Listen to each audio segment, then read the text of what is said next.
솔로몬의 나라를 우리가 함께 나누고 있습니다. 다윗이 유언을 하고 솔로몬에게 왕위가 넘어갔을 적에 솔로몬이 다윗의 유언의 말씀을 잘 붙잡고 순종했을 때에 솔로몬의 나라가 견고하게 세워졌다라고 하는 것을 우리가 함께 나누었고요. 두 번째는 지난 시간에 우리가 함께 나눈 말씀이죠. 솔로몬의 일천번제와 그리고 하나님이 주시는 축복의 이야기를 우리가 함께 나누었어요. 물론 솔로몬이 받은 이 은혜와 축복은 그의 공로가 아니라고 말씀을 드렸죠. 여호와를 사랑하는 마음이 있었지만 이방 여인을 아내로 맞아들이고 그리고 산당에서 제사하는 그러한 모습들이 결국 솔로몬의 죄악의 모습이었고, 이 일들로 인하여 솔로몬의 나라가 결국에는 두 나라로 분열되는 비극이 초래되어지는 것을 우리가 알고 있는 거예요. 자, 하지만 하나님은 그러한 죄악 가운데 있는 모습에도 불구하고 솔로몬의 나라를 하나님의 나라로, 축복과 은혜의 나라로 세워가셔서 오늘 우리가 함께 나누는 이 열왕기상 4장에 등장하는 내용은 솔로몬의 나라, 하나님 나라의 모습을 우리 가운데 보여주고 있는 거예요. 자, 어떤 내용인지 오늘 본문의 말씀을 중심으로 세 단계로 나누어 말씀을 진행할 때 오늘도 저와 여러분 모두가 함께 은혜 받는 귀한 시간들이 될 수 있기를 소원합니다. 자, 첫 번째 한번 따라해 볼까요? 제사장 나라. 자, 오늘 본문 1절 2절 우리 함께 읽도록 하겠습니다. 시작. 솔로몬 왕이 온 이스라엘의 왕이 되었고 그의 신하들은 이러하니라. 사독의 아들 아사리야는 제사장이요. 예. 오늘 본문의 이야기는 솔로몬 왕국의 신하들에 대한 이야기를 말씀해 주고 있어요. 제사장, 서기관, 사관, 군사령관, 그리고 감독관, 이런 여러 직책의 사람들이 등장을 하는데, 놀랍게도 제사장 직책을 맡은 자들이 가장 먼저 등장하고 있는 것들을 보게 돼요. 여러분, 우리가 한 나라가 잘 다스려지는 그러한 나라가 되려면 어떤 나라의 모습이 되어야 되겠느냐? 국무총리를 잘 세워야 되겠죠. 장관들을 잘 기용을 해야 되겠죠. 어쩌면 전쟁을 하는 나라는 군사령관이 훌륭한 사람이 세워질 때 안전한 나라를 구할 수 있을 거예요. 자, 그런데 어찌된 영문인지 솔로몬의 나라는 가장 먼저 등장하는 그 직책이 제사장 직책을 맡고 있는 사독의 아들 아사리야가 등장하는 거예요. 성경에는 항상 가장 먼저 등장하는 이름에게 강조점이 있고 중요성이 있어요. 우리가 주석의 내용을 보면 사독의 아들 아사리야라고 하는 이 이름 자체가 사실은 좀 문제가 있어요. 이게 아들이냐 손자냐 하는 그런 논쟁들이 있다 이 말입니다. 하지만 이것이 그렇게 중요한 게 아니라 이스라엘 솔로몬의 나라에서 가장 중요한 직책이 제사장 직책이라는 것을 오늘 말씀은 우리에게 알려주고 있는 거예요. 왜 제사장인가? 세상에서는요, 세상이 원하는 나라는 잘 사는 나라를 원해요. 힘 있는 나라를 원해요. 우리는 국민소득이 높은 그러한 나라가 되어서 먹고 사는데 염려가 없으면 우리는 정치를 잘한다고 이야기를 해요. 거기에 우리가 만족하는 거예요. 하지만 하나님이 세우시는 이스라엘이라고 하는 나라는 세상에서 잘 사는 나라하고는 다른 차원의 나라가 되어야 한다는 것을 오늘 말씀이 우리 가운데 알려주는데, 하나님이 세우시고자 하는 하나님의 나라는 어떤 나라의 모습인가? 그 나라는 거룩한 나라요, 거룩한 백성으로 세워지는 그 나라를 하나님은 원하고 계시는 거예요. 그래서 죄 가운데 있는 이스라엘 백성들의 거룩과 성결을 책임지는 이 제사장의 역할이 하나님이 보실 때에 이스라엘에게서 가장 중요한 그러한 모습이기에 솔로몬의 신하들 중에 제사장이 가장 먼저 등장하고 있는 모습을 보게 되는 것입니다. 자, 우리 출애굽기 19장 6절 한번 같이 읽어볼까요? 시작. 너희가 내게 대하여 제사장 나라가 되며 거룩한 백성이 되리라. 너는 이 말을 이스라엘 자손에게 전할지니라. 출애굽을 하는 이스라엘 백성을 향한 하나님의 소원이 있다면 너희는 제사장 나라요 거룩한 백성이 되어야 한다는 말씀이었어요. 실제로 이스라엘이 제사장 나라가 된다는 것은 이스라엘 민족이 하나님 앞에 거룩한 민족이 되어서 세계 열방이 이 이스라엘을 통해 하나님께로 나아가는 통로가 되어지는 것을 이야기하고, 그렇게 거룩한 백성 제사장 나라가 되기 위하여 솔로몬의 나라에는 제사장의 위치가 가장 중요한 모습이 되었다, 이 말씀인 것입니다. 여러분, 우리는 세상 나라를 바라보면 세상 나라는 사람의 능력과 사람의 힘을 강조합니다. 그리고 이것을 높여주고 채워주는 능력 있는 자들을 원하는 게 세상의 모습이라고 이야기할 때, 특별히 성경이 우리 가운데 말씀하고 있는 거룩, 죄, 이런 문제에 대하여 세상 나라, 세상 왕국은 전혀 관심 없이 살아가고 있는 거예요. 그렇기 때문에 우리가 하나님 앞에 기도하며 세워져 가는 그러한 나라와 성도의 모습이 될 때, 우리는 우리 자신을 향하여 거룩과 성결의 모습을 요구하는 하나님을 바라보는 눈이 있어야 되고, 그러기 위해 우리에게는 제사장이 필요하다는 것, 솔로몬에게 제사장이 있었던 것처럼 우리에게도 제사장이 있어야 된다는 사실을 우리가 놓치면 안 되는 것이죠. 자, 우리 히브리서 7장 1절을 같이 볼까요? 시작. 이 멜기세덱은 살렘 왕이요 지극히 높으신 하나님의 제사장이라. 여러 왕을 쳐서 죽이고 돌아오는 아브라함을 만나 복을 빈 자라. 여러분, 우리에게는 제사장이 필요해요. 그런데 히브리서를 보면 이 제사장의 기원에 대하여 두 가지 반차를 우리에게 이야기를 해주고 있는데, 하나는 멜기세덱의 반차를 쫓아오는 제사장이 있는가 하면, 또 하나는 레위 지파 아론의 후손으로 오는 제사장의 이야기를 다루고 있는 거예요. 여러분, 그런데 우리가 아는 것처럼 예수님은 멜기세덱의 반차를 쫓아 우리에게 오신 대제사장임을 말씀하고 있죠. 근데 이 멜기세덱을 보면 멜기세덱은 왕이면서 그리고 제사장의 모습으로 등장을 하는 거예요. 여러분, 이것이 저와 여러분을 향한, 교회를 향한, 성도를 향한 하나님의 계획이라는 것을 우리가 놓치면 안 되는 것입니다.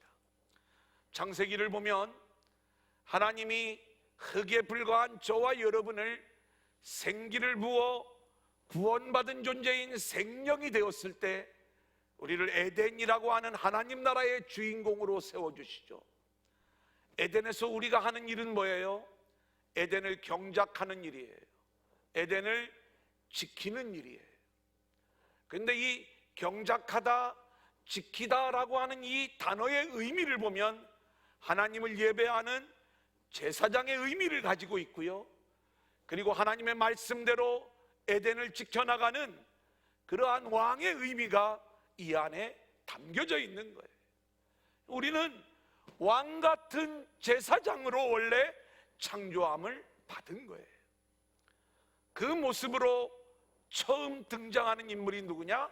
멜기세덱이었죠.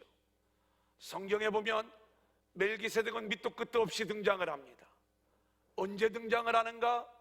아브라함이 북쪽 4개국 연합군이 이 고대근동의 남쪽 5개국 연합군과의 전쟁에서 승리를 해요.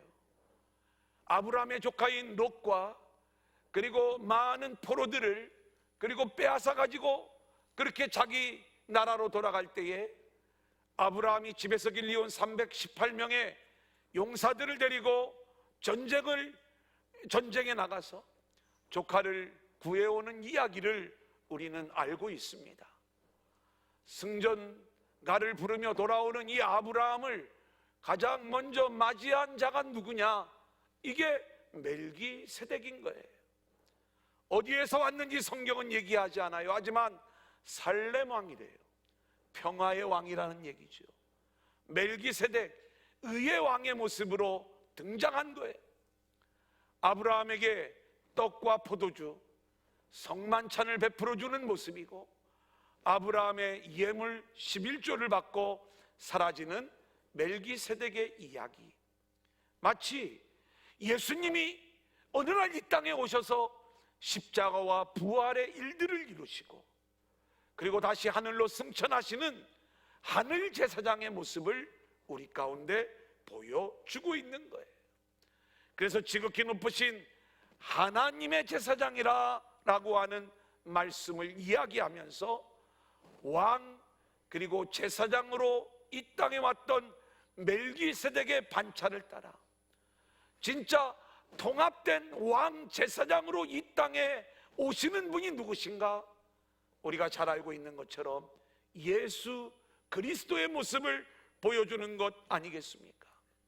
그렇다면 우리에게도 왕이요 제사장이신 예수님이 우리 안에 와 있다면, 솔로몬의 나라에 제사장이 있는 것처럼 우리에게는 하늘의 제사장 예수 그리스도가 있는 게 은혜요 축복인 줄로 믿습니다.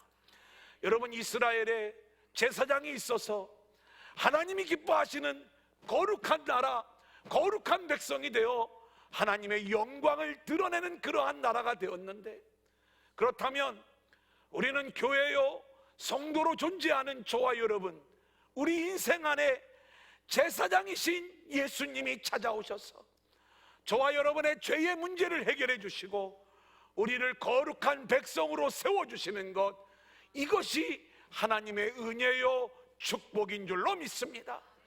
이스라엘이 잘 살고 이스라엘이 힘이 있는 나라가 되는 것도 중요하지만 가장 중요한 건 거룩한 백성, 거룩한 나라가 되는 게 가장 중요한 것처럼, 제사장이신 예수님의 통치를 받는 두란노 교회, 우리 두란노 그리스도의 공동체는 부흥도 중요하고 성장도 중요하고 발전도 중요하지만 더 본질적으로 하나님이 우리에게 요구하시는 것, 저와 여러분이 하나님 앞에 거룩한 성도로 세움받는 저와 여러분들이 될 수 있기를 소원합니다. 그렇게 그리스도의 보혈을 붙잡고 거룩한 교회로 세워지는 것, 이것이 이 제단과 저와 여러분을 향한 하나님의 본질적인 뜻인 줄로 믿습니다. 우리 열왕기상 4장 21절 우리 한번 같이 읽어볼까요? 시작. 솔로몬이 그 강에서부터 블레셋 사람의 땅에 이르기까지와 애굽 지경에 미치기까지의 모든 나라를 다스림으로 솔로몬이 사는 동안에 그 나라들이 조공을 바쳐 섬겼더라. 여러분, 우리는 이 이야기를 솔로몬의 나라가 부강한 나라가 되니까 주변 민족이 알아서 조공을 바치면서 뭔가 이 나라의 혜택을 받기를 원하는 그러한 정치적인 이야기로 우리가 이 말씀을 읽으면 성경에 담겨져 있는 복음을 놓치기 쉬운 모습이죠. 이 내용은 이스라엘이 제사장 나라로 세워지는 모습을 우리에게 잘 보여주고 있는 거예요. 하나님의 놀라운 은혜가 넘쳐나서 이웃 나라로 흘러갈 때에 이 이웃 나라들이 마치 예물을 들고 이스라엘에게 예물을 드리는 그러한 모습으로, 그래서 제사장 나라의 모습으로 이스라엘이 세워지는 그 이야기가 이렇게 조공을 받는 그러한 모습 속에서 우리가 살펴볼 수 있는 내용이다, 이렇게 말씀을 드릴 수가 있고요. 자, 오늘 보면 7절 같이 한번 읽어볼까요? 시작. 솔로몬이 또 온 이스라엘에 12지방 관장을 두매 그 사람들이 왕과 왕실을 위하여 양식을 공급하되 각기 1년에 한 달씩 양식을 공급하였으니. 이 이야기는 솔로몬 왕국의 행정 조직에 대한 이야기예요. 온 나라를 12로 나누어서 각 지방마다 지방 관장들을 두었다는 거예요. 12로 나누었으니까 지금은 우리가 세금을 내면서 그 세금으로 나라의 조직이 움직이죠. 대통령도 우리가 월급을 주고 공무원들의 월급이 다 그 세금으로 이렇게 움직여지는 것 아닙니까? 자, 그런데 지금 이 솔로몬의 나라는 아직 그런 조세 제도가 제대로 정착이 되어져 있지 않은 그러한 상황에서 솔로몬이 아주 지혜로운 정책을 펼치고 있는 거예요. 어떻게 해요? 나라를 12로 나누어서 한 지방이 한 달씩 왕실을 섬기는 거죠. 이게 세금을 내는 거예요. 그렇게 1년에 한 달씩 돌아가면서 이 사역을 감당함으로 솔로몬의 나라가 안정과 번영을 이루는 모습이 되어지는 거죠. 자, 우리 22절, 23절. 솔로몬의 왕실에서 하루에 소비되어지는 양이 어마어마해요. 한번 같이 읽어볼까요? 시작. 솔로몬의 하루 음식물은 가는 밀가루가 30고루요 굵은 밀가루가 60고루요 살진 소가 10마리요 초장의 소가 20마리요 양이 100마리이며 그 외에 수사슴과 노루와 암사슴과 살찐 새들이었더라. 저는 오늘 이 말씀을 준비하면서 사실은 이 말씀의 방향을 이렇게 진행해 나갈 때 가장 해석하기 어려웠던 내용이 이 본문의 이야기였어요. 왜냐하면 제가 이제 말씀을 준비할 때 일단 본문을 묵상하죠. 주석책을 봅니다. 조금이라도 한 단어라도 뭔가 걸리는 장면이 나오면 제가 다 설명할 수 없어서 그렇지 어떤 본문에 어떤 글자가 이해가 안 되면 말씀을 전할 수가 없는 거잖아요. 그리고 가장 중요한 건 복음적 해석입니다. 제 나름대로 이 본문이 우리에게 의도하고 있는 하나님이 우리에게 주시고자 하시는 그 의도가 뭐냐라고 이야기했을 때 제사장 나라, 평강의 나라, 지혜의 나라로 딱 본문을 세운 거예요. 자, 그리고 나서 이제 제가 여러 목사님들의 이 본문을 어떻게 또 설교를 하고 어떻게 가르쳤는가를 참조를 하겠죠. 근데 이 내용을 거의 대부분 신학자나 목회자들이 부정적으로 이 본문을 이야기하는 거예요. 얼마나 솔로몬 왕국이 사치와 향락과 낭비가 심했는지 하루에 먹는 그 분량을 보니까 어마어마한 거예요. 근데 저는 이 말씀이 부정적으로 다가오지가 않았어요. 왜냐하면 이 솔로몬의 나라가 하나님 나라를 의미하는 거라고 이야기할 때 오늘 이 본문의 이야기는 매일매일 잔치하는 하나님 나라의 모습을 보여주고 있는 거예요. 우리가 다음 대제에서 함께 나누겠지만 먹고 마시고 즐기는 모습이 흥청망청의 모습이 아니라 하나님이 우리에게 말씀하시는 하나님 나라의 모형이 뭐예요? 신랑 되신 예수님과 신부인 우리가 혼인잔치의 기쁨을 누리는 그러한 모습이고, 성경에 우리가 복음서에 보면 수많은 비유의 말씀들이 하나님 나라를 혼인잔치를 하는, 잔치를 베푼 그러한 나라의 모습으로 우리 가운데 보여주고 있는 것 아니겠습니까? 자, 그렇다면 이 모든 일들이 그렇게 하나님의 은혜 안에서 잔치를 누리고 있는 그러한 솔로몬 왕국의 모습이고요, 하나님의 은혜 안에서 12지방의 관장들이 이 부분들을 잘 감당하고 있다는 이야기가 27절, 28절에 기록이 되어져 있는 거예요. 같이 한번 볼까요? 시작. 그 지방 관장들은 각각 자기가 맡은 달에 솔로몬 왕과 왕의 상에 참여하는 모든 자를 위하여 먹을 것을 공급하여 부족함이 없게 하였으며, 또 그들이 각기 직무를 따라 말과 준마에게 먹일 보리와 꼴을 그 말들이 있는 곳으로 가져왔더라. 왕궁에 하루 음식물이 엄청났음에도 불구하고 그 필요한 것들이 차질 없이 공급되었다는 것은 이스라엘이 철저히 하나님의 은혜 아래 있었음을 보여주고 있는 모습인 것입니다.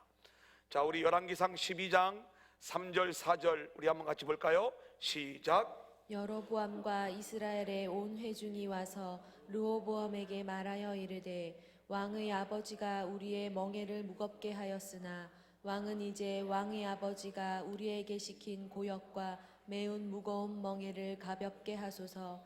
그리하시면 우리가 왕을 섬기겠나이다. 솔로몬 왕국이 하나님의 은혜 아래 있었을 때 12지방이 솔로몬 왕실을 섬기는 건 어려운 일이 아니었어요. 하지만 솔로몬이 타락하고 그의 나라가 하나님의 은혜 안에서 멀어졌을 때에 결국 그들의 삶이 빈궁한 모습으로 나타나니까 이들이 이 빈궁한 삶 속에서 왕실을 섬기는 게 어렵게 되었고, 결국 잔치하는 일이 어려워지다 보니까 이 일로 왕에게, 새로운 왕에게 이 멍에를 경감시켜달라 이야기했을 때에 르호보암이 듣지 않는 것이죠. 결국 나라가 둘로 나뉘어지게 되는 것을 보게 됩니다. 근데 그 단초가 우리는 오늘 본문 말씀 속에서 우리가 찾아볼 수 있는 내용이 있는데, 솔로몬이 그 이스라엘을 12지방으로 나눌 때에 유독 유다 지파는 등장하지 않는 거예요. 왜 유다 지파의 이름이 등장하지 않는가? 솔로몬 왕국 아래에서 솔로몬은 자기 지파, 자기 백성들에게 세금을 면제해주고 있었던 거예요. 그들에게만 특혜가 돌아가고 있었기 때문에 나머지 사람들에게 막중한 멍에의 모습으로 나중에 드러나게 되는 이야기를 우리는 오늘 말씀 속에서 볼 수가 있는 것이거든요.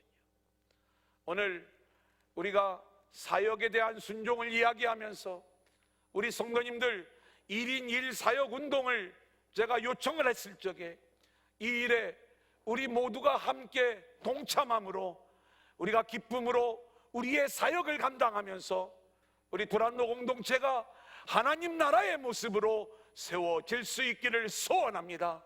누군가가 많이 맡으면 지치게 되어져 있어요. 그게 멍해가 되어지게 되어져 있어요. 내가 감당하지 않기 때문에 그 일이 힘들어져서 우리가 기쁨의 나라를 온전히 이루어내지 못하고 결국 갈등 속에 분열과 아픔이 나타나는 모습이 될 수 있다는 것, 이것이 이스라엘이 우리 가운데 보여주고 있는 모습인 거예요. 자, 그게 두 번째, 한번 따라합니다. 평강의 나라.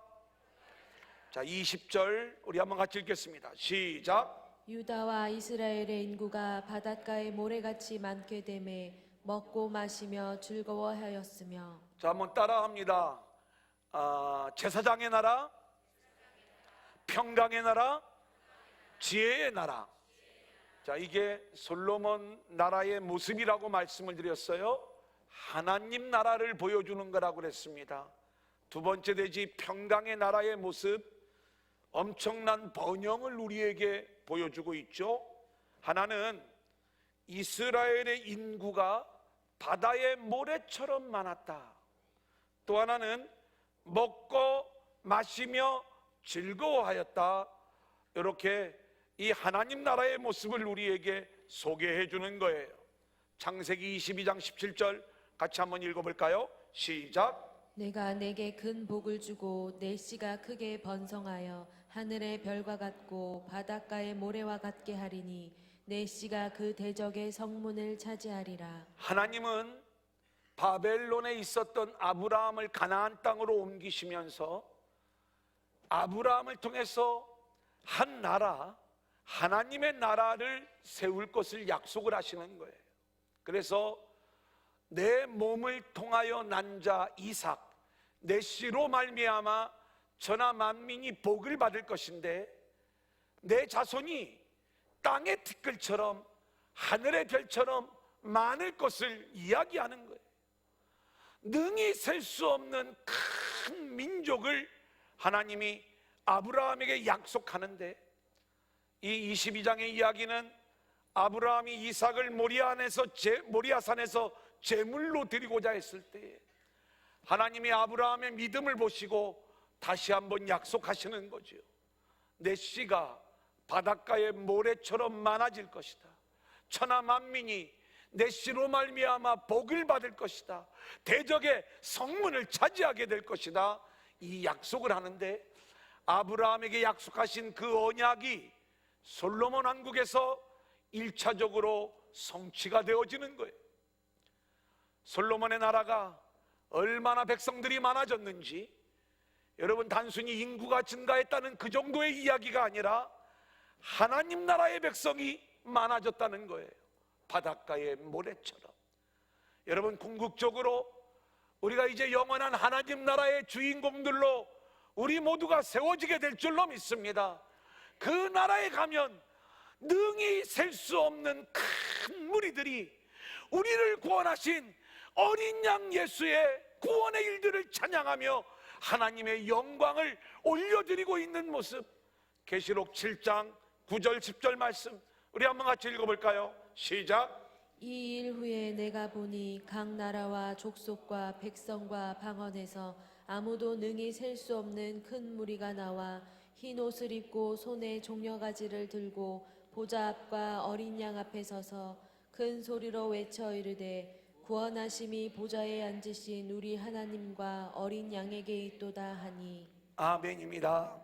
두 번째는 이제 먹고 마시며 즐거워하였다. 이것은 솔로몬 왕실의 하루 음식물과도 연결이 되어지고, 그 왕실만 잘 먹고 잘 사는 게 아니라 백성들이 함께 먹고 마시며 즐거워하는 이 모습은 바로 하늘의 잔치, 땅의 잔치가 아닌 하늘의 잔치에 참여하는 구속사의 모습으로 우리가 이 본문을 볼 수 있어야 되는 거예요.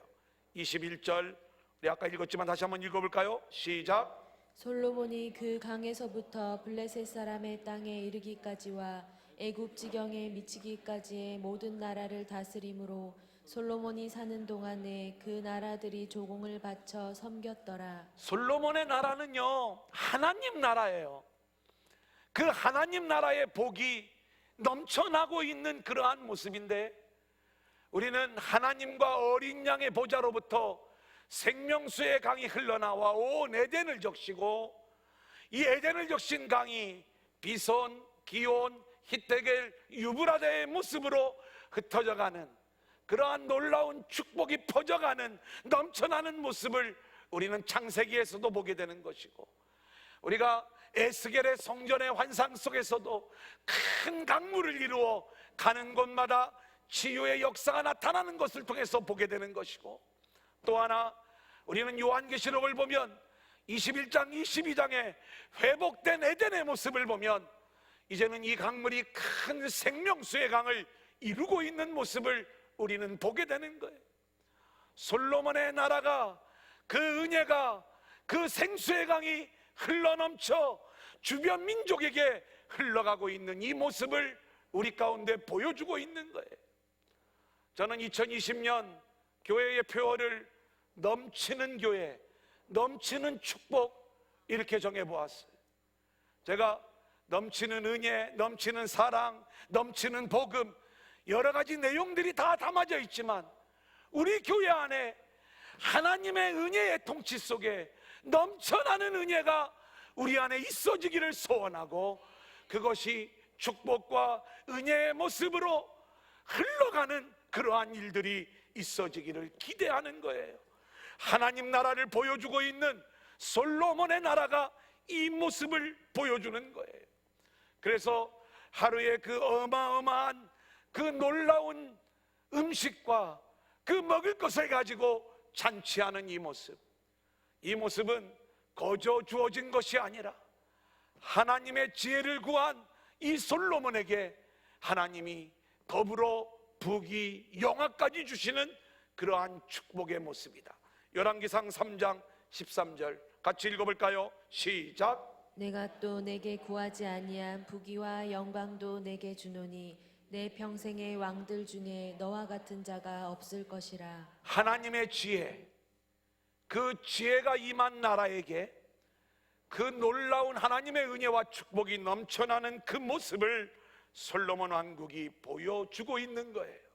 두 번째는 평강의 나라의 모습이에요. 24절 같이 볼까요? 시작. 솔로몬이 그 강 건너편을 딥사에서부터 가사까지 모두 그 강 건너편의 왕을 모두 다스림으로 그가 사방에 둘린 민족과 평화를 누렸으니. 전쟁, 주변 민족과 전쟁이 없는 평화의 나라지요. 25절 아주 중요합니다. 같이 읽겠습니다. 시작. 솔로몬이 사는 동안에 유다와 이스라엘이 단에서부터 브엘세바에까지 이르기까지 각기 포도나무 아래와 무화과 나무 아래에서 평안히 살았더라. 여러분, 오늘 이 말씀을 보면 포도나무와 무화과 나무 아래에서 평안히 살았다라고 하는 이 표현이 등장하는 모습을 우리가 보잖아요. 이게 성경에 여기만 나오는 게 아니라 관용적인 표현인데, 하나님이 주시는 은혜 안에서 안식을 누리며 하나님 나라를 즐기는 모습이에요. 이게 포도나무 아래, 무화과 나무 아래에서 평안히 살았더라. 근데 이 말씀이요, 미가서에도 나오고 또 스가랴에도 나오고 또 다른 여러 곳에 나오는데, 특별히 어디에서 이 말씀이 중점적으로 나오느냐? 메시아가 예언되어지는 곳에서 바로 이 하나님 나라의 모습이 선포되어지는 내용들을 보게 되는 거예요. 여러분, 바로 하나님의 지혜의 통치 안에 있었던 솔로몬의 나라가 포도나무, 무화과 나무 아래에서 평안을 누리며 살았던 평강의 나라였던 것처럼, 저와 여러분 역시 우리가 예수님의 통치를 받으며 그렇게 메시아의 은혜 통치 아래 있을 때에 바로 포도나무, 무화과 나무 아래에서 평안함을 얻는 하나님 나라의 은혜와 축복이 우리에게도 부어지게 될 줄로 믿습니다. 그러면 이 솔로몬 왕국이 왜 이 어마어마한 복을 누리게 되었는가? 그것은 우리가 지난주에도 함께 나누었지만, 솔로몬이 잘났기 때문에, 또 그의 공로 때문에, 그의 노력 때문에 아니에요. 솔로몬이 하나님을 사랑했지만, 그가 산당에서 제사했다, 그에게 하나님을 향한 사랑의 마음이 있었지만 여전히 그 안에는 죄악된 모습이 있었다는 것을 성경은 우리에게 밝히면서 시작이 되어지고 있잖아요. 그러면 무슨 이야기예요? 하나님이 솔로몬의 나라를 복주시는 이유는 하나예요. 그것은 다윗에게 영원한 하나님의 나라, 영원한 다윗의 나라를 약속하셨기 때문에 다윗과의 언약 안에서 솔로몬의 나라를 복주시는 모습인 거고요. 또 하나, 솔로몬의 1000번째 다음에 하나님이 솔로몬에게 내가 무엇을 구하든지 내가 그 기도를 들어주겠다라고 이야기했을 때, 우리는 솔로몬이 지혜를 구하는 이야기를 함께 나누었어요. 여러분, 이 솔로몬의 지혜는 우리가 생각하는 세상에 물질도 있고 건강도 있고 권력도 있고 지혜도 있는데 이 중에서 가장 중요한 것 지혜를 선택했으니까 너 참 잘했다, 나머지 3개도 내가 너 다 줄게, 이런 종류의 이야기가 아니라고 말씀을 드렸죠. 솔로몬에게 임했던 지혜는 하나님이 솔로몬을 그렇게 하나님의 은혜 안에서 하늘의 지혜, 하나님의 지혜를 구하는 자로 세워가셔서 솔로몬이 그 하나님의 지혜를 구하게 하시고 하나님이 그것에 맞는 지혜를 부어주신 거예요. 근데 그 솔로몬의 지혜의 성격이 솔로몬의 재판에서 나왔잖아요. 한 아들을 놓고 서로 자기 아들이라고 싸우는 두 창기에게 칼로 나누어 주라고 이야기했을 때 이 아이의 진짜 엄마는 아들을 사랑하기에, 그 아들을 살리기 위하여 결국 자기의 아들을 내어 놓아야 되는, 포기해야 되는 이 하나님의 지혜, 이 이야기가 예수 그리스도를 이 땅에 보내시는 하나님의 이야기라고 말씀을 드렸죠. 저와 여러분을 살리기 위해 아들을 포기하시는 아버지의 마음을 아는 지혜, 이 하나님의 지혜, 예수 그리스도, 이것을 구할 때에 결국 예수를 구하게 이끄신 분도 하나님이시고 그 예수님을 구했을 때에 그의 나라가 평강의 나라요, 제사장의 나라요, 부흥과 번영과 그리고 잔치의 모습까지도 하나님이 허락해 주시는 넘쳐나는 은혜와 축복의 나라로 세워 가셨던 거예요. 오늘 저와 여러분이 주의전에서 구할 것은, 그렇기 때문에 오직 하나님의 지혜로 이 땅에 오신 예수 그리스도를 구하는 인생들이 되어질 수 있기를 소원합니다. 그때 하나님의 은혜가 우리 안에 넘쳐나는 역사가 나타나게 될 줄로 믿습니다. 마지막 3번째 한번 따라해 볼까요? 지혜의 나라. 29절 30절 우리 한번 같이 읽겠습니다. 시작. 하나님이 솔로몬에게 지혜와 총명을 심히 많이 주시고 또 넓은 마음을 주시되 바닷가의 모래같이 하시니 솔로몬의 지혜가 동쪽 모든 사람의 지혜와 애굽의 모든 지혜보다 뛰어난지라. 자, 이스라엘의 서쪽에는 애굽이 있어요, 서남쪽에. 그리고 동쪽에 있는 모든 지혜보다 솔로몬의 지혜가 컸다라는 거예요. 그것은 세상에서 최고의 지혜를 갖고 있는 솔로몬 이야기를 말씀하는 거지요. 왜요? 솔로몬의 지혜는 세상에서 찾을 수 없는 하나님이 주신 지혜였기 때문입니다. 31절 같이 읽어보겠습니다. 시작. 그는 모든 사람보다 지혜로워서 예스라 사람 에단과 마올의 아들 헤만과 갈골과 다르다보다 나음으로 그의 이름이 사방 모든 나라에 들렸더라. 하늘의 지혜를 소유한 솔로몬에 대한 소식, 솔로몬의 이름이 사방 모든 나라에 들렸더라. 마치 예수의 이름이, 솔로몬의 이름이, 복음의 소식이 사방으로 퍼져가는 모습을 우리에게 보여주는 거잖아요. 여러분, 이게 보여야 돼요. 32절 33절 똑같은 얘기예요. 같이 읽어볼까요? 시작. 그가 잠언 3000가지를 말하였고 그의 노래는 1005편이며 그가 또 초목에 대하여 말하되 레바논의 백향목으로부터 담에 나는 우술초까지 하고 그가 또 짐승의 새와 기어다니는 것과 물고기에 대하여 말한지라. 솔로몬의 노래, 솔로몬의 잠언. 여러분, 우리는 솔로몬이 잠언, 전도서, 아가, 또 시편에도 보면 솔로몬의 시편들, 하나님의 말씀이 솔로몬을 통해서 증거되어지고 있는 그러한 내용들을 보게 되고요. 33절에 보면 모든 이게 식물에 대한 모든 것, 동물과 짐승에 대한 모든 것, 걸어다니는 백과사전이라는 얘기인가? 그런 얘기가 아니에요. 여러분, 이 장면을 보면 누가 생각나지요? 아담이 생각나야 되는 거예요. 첫째 아담, 하나님이 이 아담을 데리고 다니면서 그 동물들을 어떻게 이름을 짓나 보게 하는 그 이야기가 생각이 나야지요. 하나님의 형상대로 창조함을 입은 우리 인간에게 임한 하늘의 지혜의 모습을 솔로몬이 보여주고 있는 내용인 거예요. 그렇기 때문에 이 솔로몬의 이야기는 철저히 그리스도의 이야기를 우리 가운데 보여주고 있어요. 34절 같이 읽겠습니다. 시작.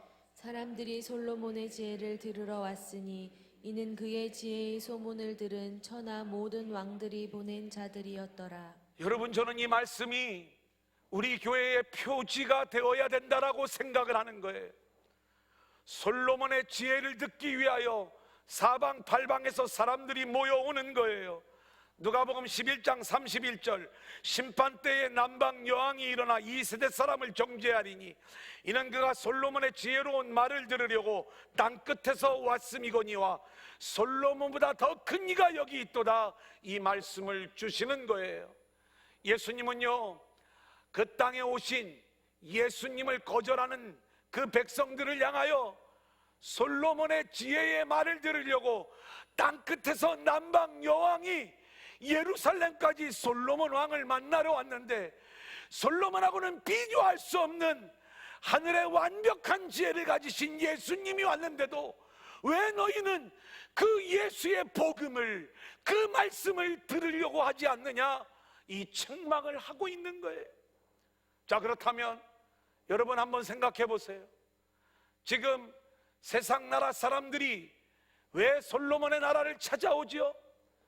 이 나라가 얼마나 발전했는가, 부흥했는가, 잘 사는 나라인가, 그걸 보려고 그 나라를 찾아옵니까? 아니면 솔로몬의 입에서 나오는 지혜의 말을 듣기 위하여 찾아오는 것입니까? 그렇다면 우리 두란노 공동체는, 우리가 전할 것은 우리 교회가 이만큼 부흥된 교회다, 멋진 교회다, 교회의 시설, 교회의 여러 가지 갖춰진 모습들을 자랑하고, 우리 교회 한번 와보세요, 이렇게 많은 재정, 이렇게 많은 성도들로 이렇게 멋진 예배를 드리고 있어요. 아니에요. 우리는 오직 솔로몬의 지혜를 듣기 위하여 찾아오는 사람들, 그들을 향하여 하늘의 지혜, 하나님의 지혜이신 예수 그리스도의 복음만을 전해야 되는 거예요. 그러면 이 땅에 있는 수많은 영혼들이 그 지혜의 말씀, 복음의 말씀을 듣기 위하여 주의 전을 찾아오는 역사가 있어야 될 줄로 믿습니다. 이게 오늘 이 시대 교회의 모습이 되어져야 되는 거예요. 그러기에 교회는요, 오직 그리스도만을 전해야 되는 거예요. 고집스럽게 그리스도만을 증거하는, 복음만을 증거하는 교회로 세워질 수 있기를 소원합니다.